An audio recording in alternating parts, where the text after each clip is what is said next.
오늘은 본받을 수는 없나요? 라는 제목으로 말씀을 전하고자 합니다. 빌레몬서 하면 항상 생각나는 예화가 하나 있습니다. 예전에 제가 우리 교회 부임하고 나서 담임 목사님께서 이 장로님과 목사님에 대한 이야기를 설교 시간에 얼핏 하셨던 걸로 기억나는데요. 오늘은 동영상으로 잠시 시청을 해보도록 하겠습니다. 금삼교회 조독삼 장로와 이작 이야기. 전라북도 김제 금삼교회라는 기억자 교회가 있었습니다.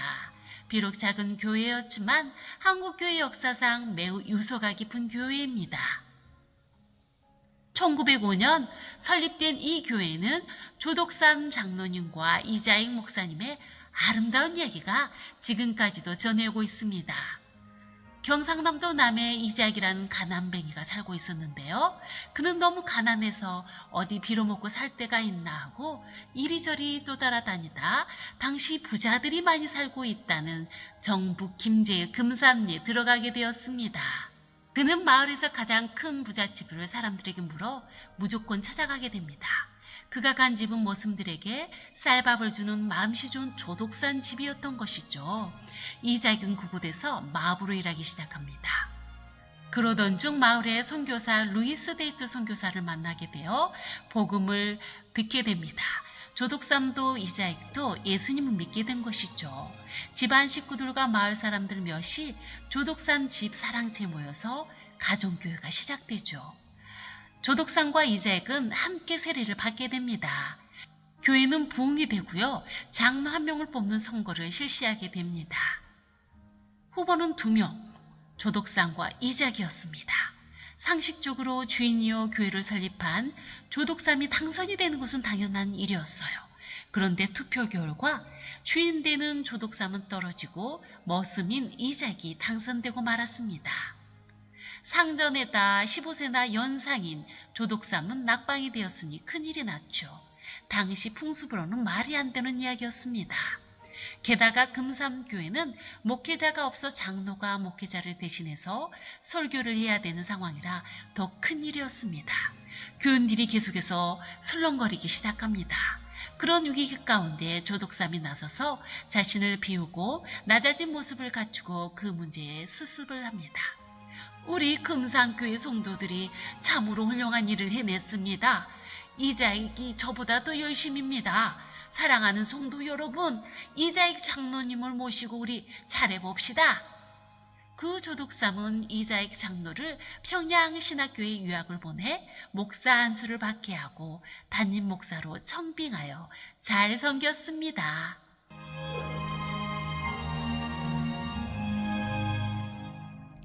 참 아름다운 이야기지 않습니까? 그런데 지금 시대가 아닌 1905년도라는 것을 감안을 해본다면 신분 문제 때문에 이것은 사실 있을 수 없는 일입니다.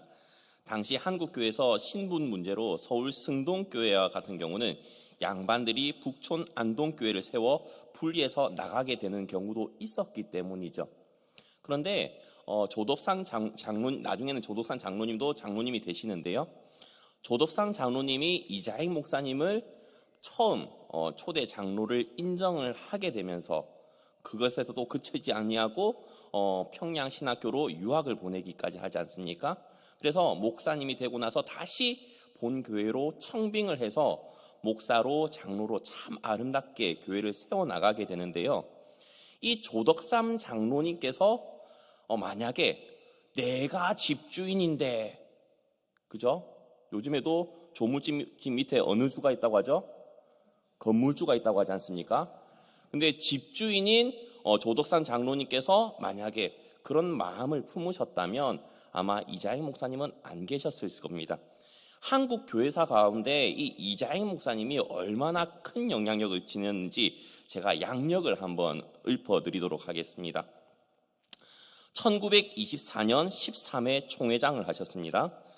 25년 가족을 이끌고 거창 선교부 선교사로 활동을 하시고 1927년 경남노회 노회장을 하셨습니다.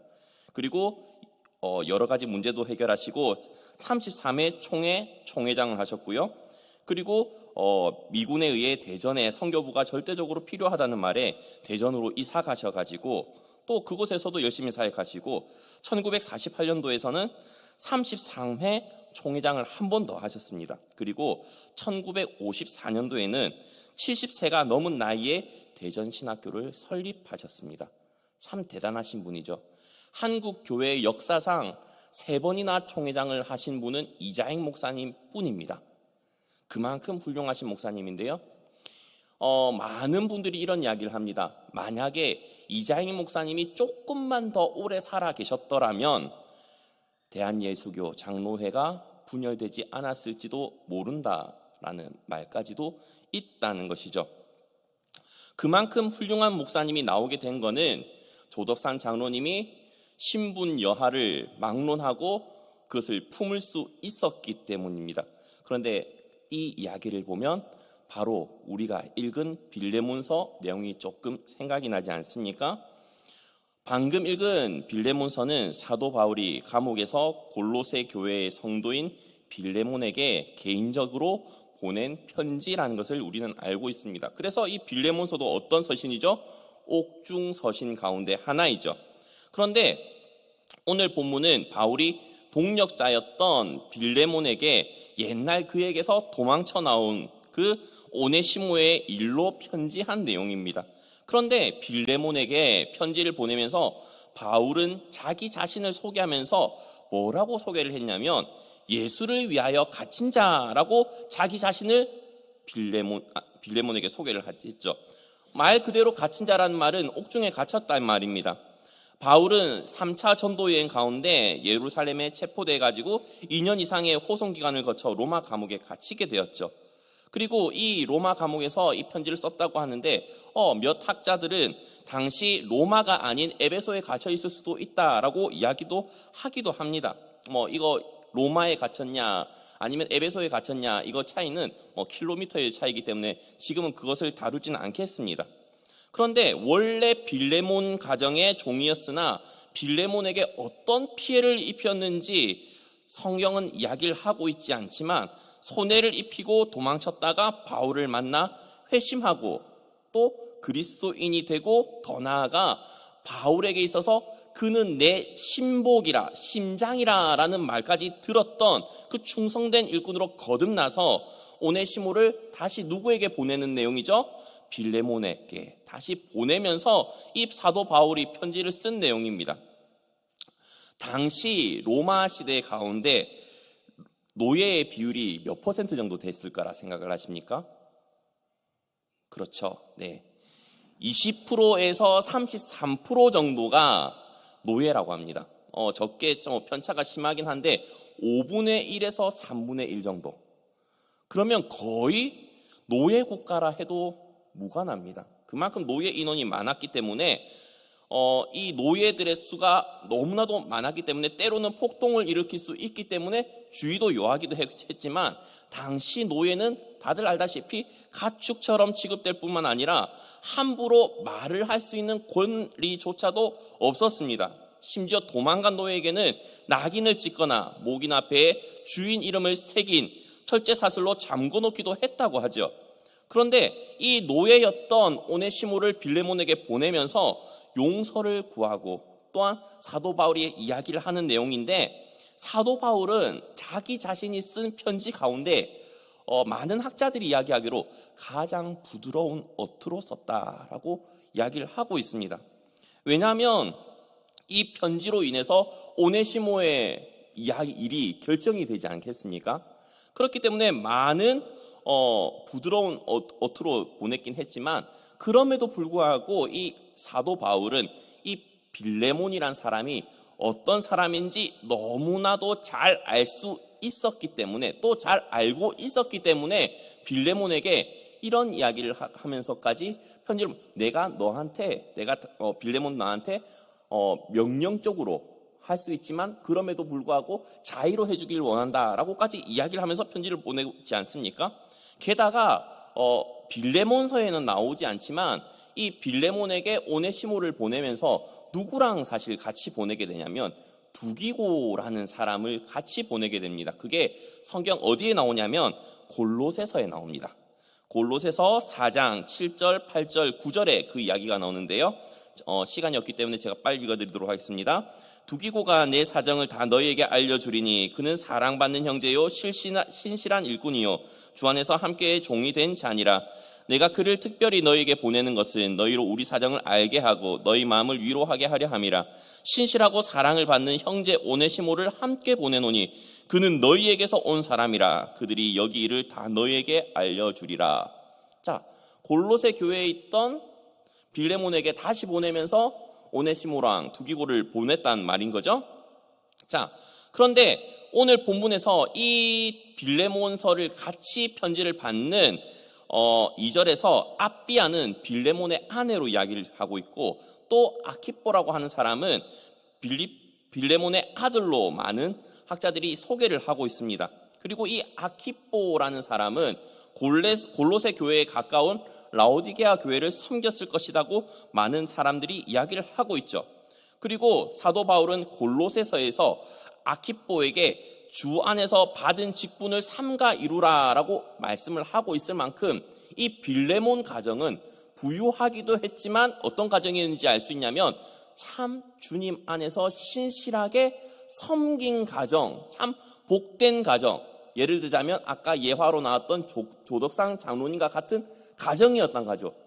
너무나도 많은 부를 가지고 있었음에도 불구하고 자신의 집을 교회로 내놓고 선교사님을 섬기고 많은 이들에게 선행을 베풀었던 그런 조덕삼 장로님과 같은 가정이었다라고 이야기를 하고 있습니다.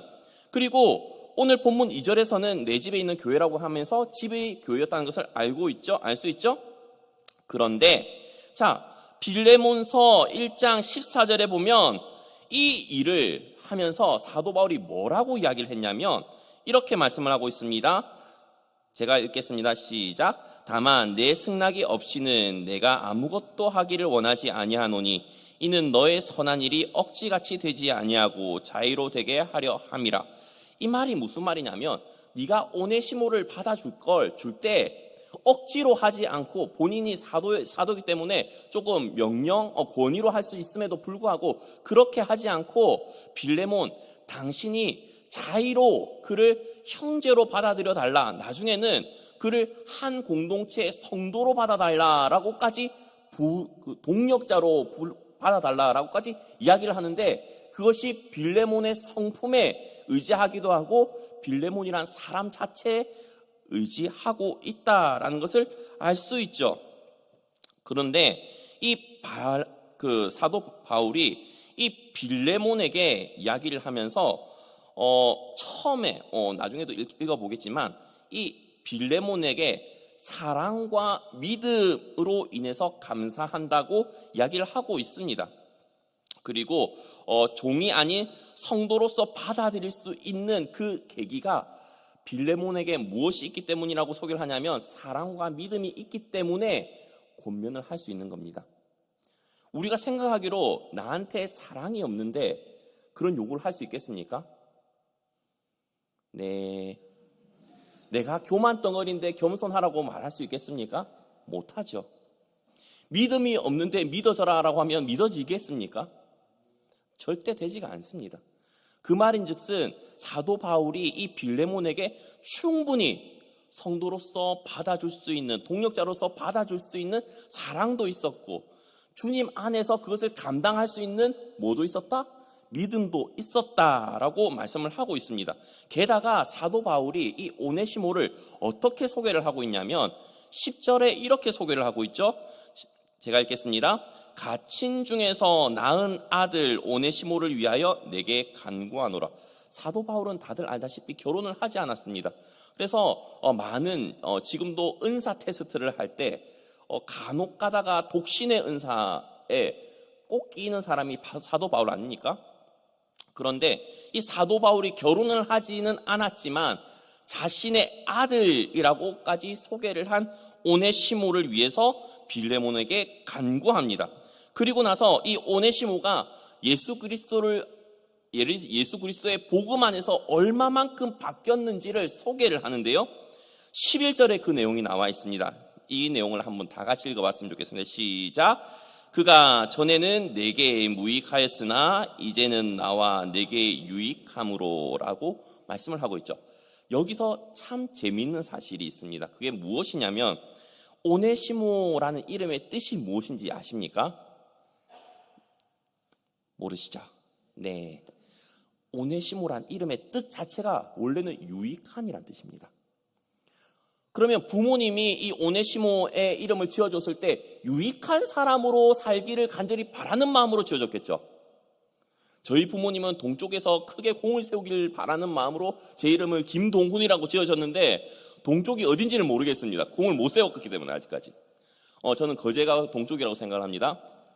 그런데 오네시모도 마찬가지로 유익한 사람으로 살기를 바라는 마음으로 어머니가 그 이름을 지어줬는데 그 전까지는 어떤 사람이었다고요? 무익하였으나, 지금까지는 무익하였으나 이제는 내게 있어서도 그리고 자신에 있어서도 유익하다. 사도 바울에게 있어서도 유익하고 빌레몬에게 있어서도 유익하기 때문에 이제는 이 사람이 동력자로 충분히 받아줄 수 있을 거다라고 소개를 하고 있습니다. 심지어 사도 바울의 그 뉘앙스는 꼭 필요한 존재다라는 겁니다. 나에게도 꼭 필요한 존재고 너에게 있어서도 꼭 필요한 존재다는 거죠. 그렇기 때문에 바로 그 전에 10절에서 뭐라고 했죠? 갇힌 중에서 낳은 아들. 사도 바울의 아들이면 웬만한 교회에 중요한 인물 되지 않겠습니까? 그렇게 사도 바울은 오네시모를 소개를 하고 있습니다. 그래서 16절에서는 이렇게 이야기를 했는데요. 종과 같이 대하지 않고 종 이상으로 사랑받는 형제라고 이야기를 했었고요. 이것은 자막에 있네요. 이렇게 사랑받는 형제로 둘 자라라고 말씀을 했습니다. 그런데 그렇게 말을 한 이유가 뭐냐면 당시 노예는 주인의 허락 없이는 아무것도 할 수 없는 존재였기 때문에 이 오네시모가 자유롭게 활동을 하기 위해서는 누구의 허락이 필요한 거죠? 빌레몬. 대답해 주셔서 너무나도 감사드립니다. 안 졸고 있다는 게 확인되셨습니다. 빌레몬이라는 사람의 주인의 허락이 있어야지만 그것이 가능하기 때문에 이 사도 바울은 오네시모를 빌레몬에게 보내면서 이렇게 오네시모를 자유인으로 해줄 것을, 그리고 교회의 동력자로 해줄 것을 간절히 바라고 있다는 것입니다. 심지어 그냥 자유를 달라는 것이 아니라 공동체의 일원으로서, 마치 조덕삼 장로님이 같이 교회에서 성도로서 섬기는 이자익 종이잖아요. 종인데 같이 예배드리고 같이 있다가 먼저 장로가 되는 그것을 다 받아들일 정도로 그렇게 해달라는 겁니다. 있을 수 있는 이야기입니까? 참 힘든 이야기입니다. 우리나라 역사에도 딱 한 번 있었지 않습니까? 조덕삼 장로님과 이자익 목사님 이야기. 그만큼 힘든 이야기라는 겁니다. 신분 그 계층에서. 특히나 이 시대는 노예 시대지 않습니까? 그냥 단순히 계급 사회가 아니라 노예 제도 가운데 있던 시기였기 때문에 더 힘들었겠죠. 그런데 그런 것을 감당해 달라라고 말씀을 하고 있습니다. 그러면서 빌레몬 1장 18절에서는 뭐라고 사도 바울이 이야기를 하고 있냐면, 그가 만일 내게 불의하였거나 내게 빚진 것이 있으면 그것을 내 앞으로 계산하라 라고 말씀을 하고 있습니다. 사실 사도 바울이 빌레몬서를 쓰면서 오네시모가 어떤 피해를 입혔는지 설명을 하고 있지 않은 이유는 여러 가지 이유가 있지만 제 개인적인 생각입니다. 오네시모는 종입니다. 종 자체가 가치를 지니는 거죠. 재산이지 않습니까? 근데 그 재산이 주인에게서 떨어져 있으면 그 존재, 그 자체만으로 피해를 입힌 거 되지 않습니까? 이해가 되세요? 이해가 되시죠? 그렇기 때문에 그것만으로도 피해이기 때문에 피해를 다 보상하겠다, 내가 보상하겠다라고 했는지도 모르겠다라는 생각이 저는 들었습니다. 물론 왜 그렇게 했냐면 성경에서 이야기를 해주고 있지 않으니까 말입니다. 자, 그런데 그런 물질적인 피해가 있다면 사도 바울 자신이 갚아줄 테니까 내 앞으로 청구하라라고까지 이야기를 하고 있죠. 그런데 이 이후에, 오늘 본문 이후에는 어떤 이야기가 숨겨져 있냐면, 사실 이 오네시모가 주인 빌레몬에게 용서를 받지 않습니까? 주인으로부터 도망가가지고 피해를 입혔던 이 오네시모를 이 빌레몬이 용서하고 교회에 받아주고 공동체의 일원으로 받아주고 난 이후로부터는 다시 로마의 바울에게 돌아가가지고 로마의 노예들을 기독교인으로 개종을 시키고 또 나중에는 에베소 교회의 감독까지 된 사람이 바로 이 오네시모라는 사람이라는 겁니다. 초대 교회의 교부들과 감독들은 어마어마한 영향력을 끼친 사람에게만 이 명칭을 줍니다. 그렇습니다. 그냥 믿어주십시오. 제가 그렇다고 초대교회 역사를 다 이야기를 할 수는 없지 않습니까? 믿어주십시오. 그만큼 지대한 영향력을 끼쳤던 사람이 오네시모라는 겁니다. 뭐 때문에? 한 사람의 용서로 인해서 그렇습니다. 그런데 다들 알다시피 용서는 무엇보다 힘들죠? 제가 느끼기로는 사랑보다 힘든 게 용서입니다. 사랑해야지 억지로 막 끌어안다 보면 사랑을 될 수는 있을지 모르겠습니다. 그런데 나한테 피해준 사람을 용서하는 거는 정말로 힘들더라고요. 저도 용서라는 그 단어만 생각하면 머릿속에서 생각나는 한 사람이 있습니다. 어마어마하게 저한테 피해를 준 친구요. 그런데 용서했다라고 생각을 하지만 머릿속에서 지워지지 않을 만큼 용서라는 단어만 생각하면 그 사람이 생각이 날 만큼 사실 그만큼 힘든 게 용서 아니겠습니까? 그러나 그 용서로 인해서 한 사람이 주님 앞에 나와 얼마나 큰 영향력을 끼쳤는지는 우리는 성경을 통해서 오네시모라는 사람이 에베소 교회의 감독이 되었다는 것뿐만이 아니라 한국 교회의 역사 가운데 이자익 목사님이란 사람이 배출되었다는 것만으로도 그것이 증거 아니겠습니까? 저는 우리 모든 성도님들께서 나한테 피해준 사람, 나를 힘들고 나를 괴롭게 하고 아직까지 나한테 가시같이 생각이 나는 사람을 용서해 줄 수 있었으면 좋겠습니다. 그런데 제가 살아보니까요, 물론 오래 살지는 않았습니다.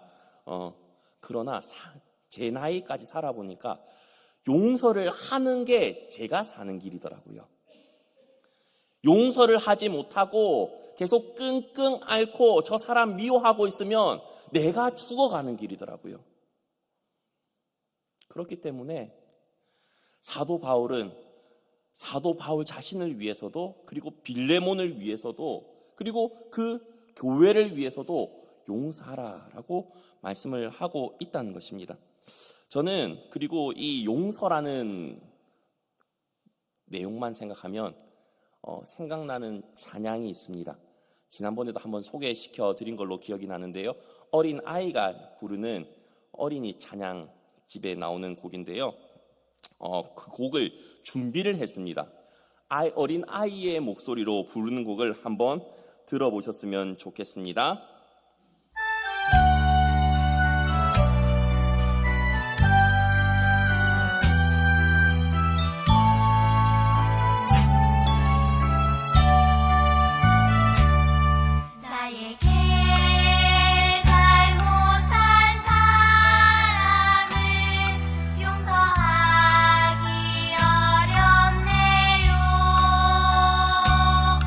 용서해야지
어린아이들이 부르는 곡인데 너무나도 감동적이지 않습니까?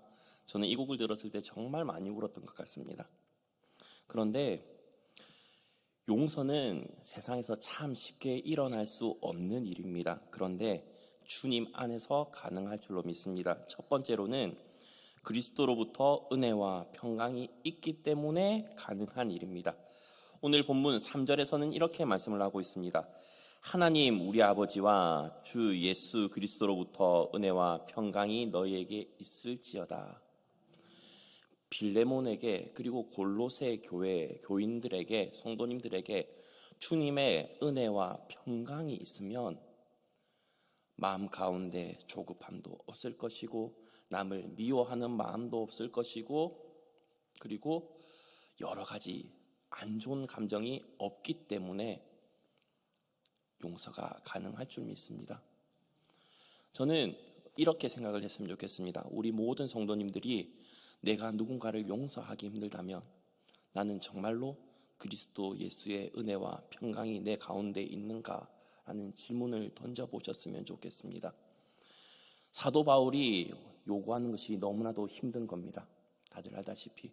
그러나 은혜와 평강이 있을지어다 라고 하는 인사치레의 그 멘트 샬롬 정도가 아니라 정말로 예수 그리스도의 은혜와 평강이 있을 때 하기 힘든 용서를 할 수 있는 겁니다.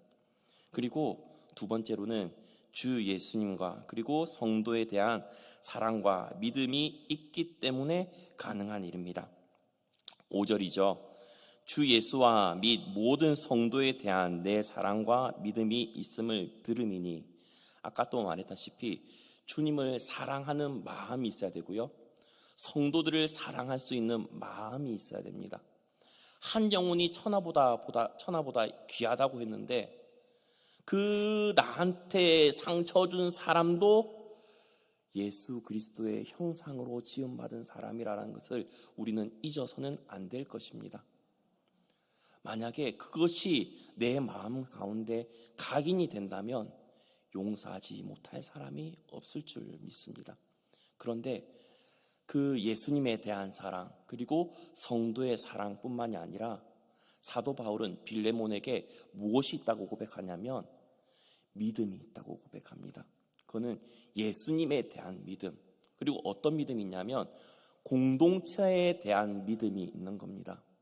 골로새 교회 교인, 자신의 집에 출석해서 하나님께 예배드리는 사람들에 대한 믿음이 있는 겁니다. 자신뿐만이 아니라 모든 공동체, 자신의 가족들 역시도 이 오네시모를 용서해 줄 것이라는 믿음이 있는 겁니다. 그렇지 않겠습니까?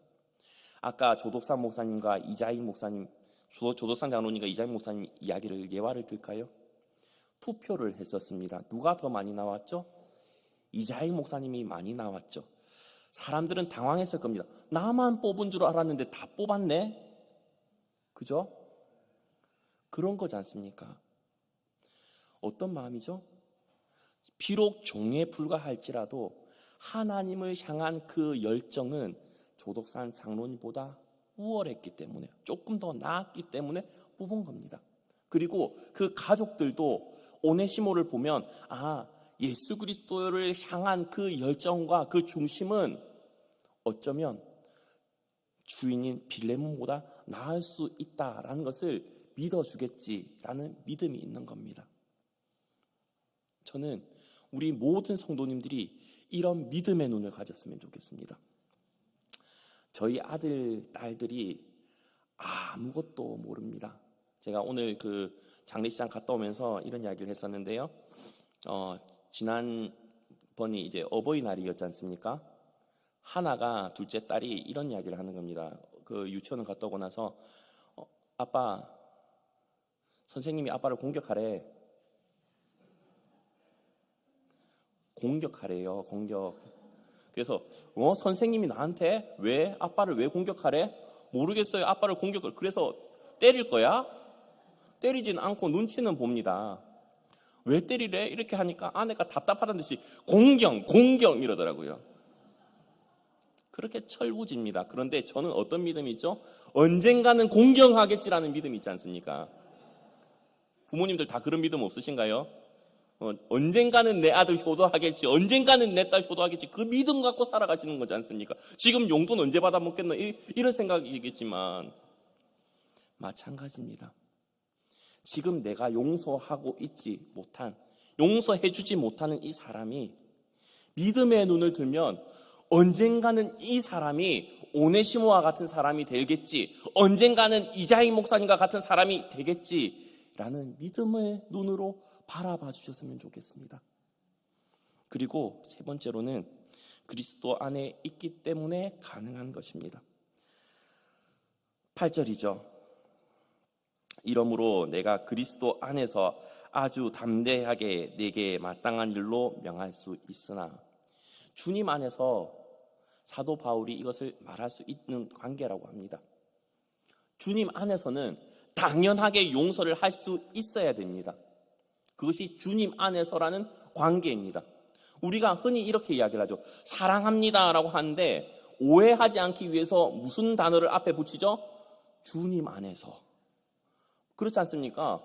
주님 안에서라는 말을 빼버리면 이상합니다. 세상 사람들이 봤을 때 저 불륜이 아니야? 이렇게 받아들이지 않습니까? 어떤 오늘 재미난 이야기를 해드릴까 하는데요. 사실 어제 오늘 저희 가족이 놀러 갔었습니다. 놀러 가가지고 오늘 새벽에 저 혼자 일찍 새벽 기도를 드리러 왔는데요. 그 펜션 주인이 새벽에 어디 갔다 오냐라고 물어보시더라고요. 그래가지고 낚시 갔다 오시냐고 물어보는데 제가 지금 웃으면서 그냥 그렇습니다라고 말을 했거든요. 그러니까 아내가 그 이야기를 해주니까 펜션 주인 오해하겠는데 라고 이야기를 하시더라고요. 그만큼 주님 안에서 사랑합니다. 주님 안에서 용서합니다. 제가 말하고 싶은 것은 주님 안에서라는 단어가 꼭 들어가야 된다는 겁니다. 꼭 필요한 말이 빠져버리면 사람들은 오해하기 쉽습니다. 그렇죠? 제가 교회 갔다 왔습니다, 예배 드리고 왔습니다라고 말을 안 했기 때문에 그 펜션 주인은 도대체 정장 입고 어디 갔다 왔을까라고 오해하셨을 겁니다. 그런데 꼭 필요한 단어, 그리스도 안에서. 저와 우리 모든 성도님들은 그리스도 안에 계신 분들입니다. 그러면 지금 너무나도 힘들지라도 믿음의 눈을 들어서 용서하실 수 있는 성도님들이 되셨으면 좋겠습니다. 그렇기 때문에 오네시모 같이 그전에는 무익한 사람이 자신의 이름처럼 유익한 사람으로 변화될 수 있는 기회를 가질 수 있게 되는 것입니다. 더 하려고 하니까 시간이 너무 많이 지났네요. 제가 기도로서 기도를 하도록 하겠습니다.